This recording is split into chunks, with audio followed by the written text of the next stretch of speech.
После неколкудневното кампување на родителите на деца со нетипичен развој наспроти собранието во Скопје, каде се бараше подобрување на третманот на децата со посебни потреби, денеска поддршка упатија и битолските здруженија, поточно ресурсниот центар и Здруженијето на деца со посебни потреби Емануел Плюс, собираа подписи на широк сокак за измени на законските акти и подакти. Денес е отворена книгата за собирање на подписи за изменување на законите, подзаконските акти, како и за правилниците за дечињата со посебни потреби во Македонија.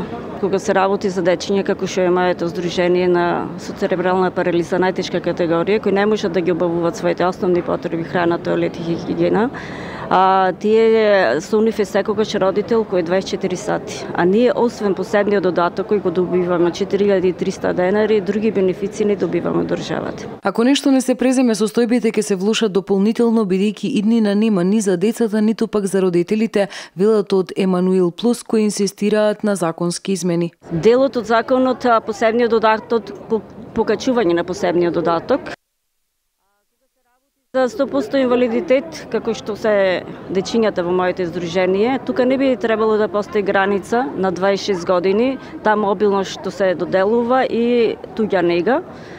И за пензија на родителот, исто така, кој цело време со детето и не може да обави работен однос, за после смртта на детето или смртта на родител. Овие деца сами знаете дека се сместуваат во Демиркапија, таму се условите ужасни. Иницијативата за подписи почна вчера во Скопје, денес е во Битола, во наредните денови подписи ќе се собираат и во други градови низ земјава. Имено бројката на лица кои имаат одредени попречености не е веродостојна. Се уште не постои конкретна и реална бројка. Значи според некое светско ниво, 10% од целата популација се лица кои што имаат одредени потреби.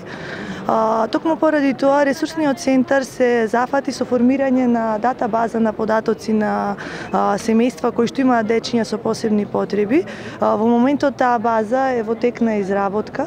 Значи во моментот датабазата брои околу 1500 семејства. Датабазата на податоци ја отсликува и бројката, но и потребите на едно семејство каде има присутен член со одредени попречености. Денеска поддршка добија и од други невладини организации и здруженија. Дојден да поддржам ова акција, секако хуманитарното здружение млади хуманисти помага сега да онаму каде што може. Протестите во Скопје и подписите кои се собираа во Битола од страна на здруженијата и родители на деца со посебни потреби се со една цел – подобрување на условите за живот на нивните деца. Нивните барања веќе се доставени до Министерството за труд и социјална политика.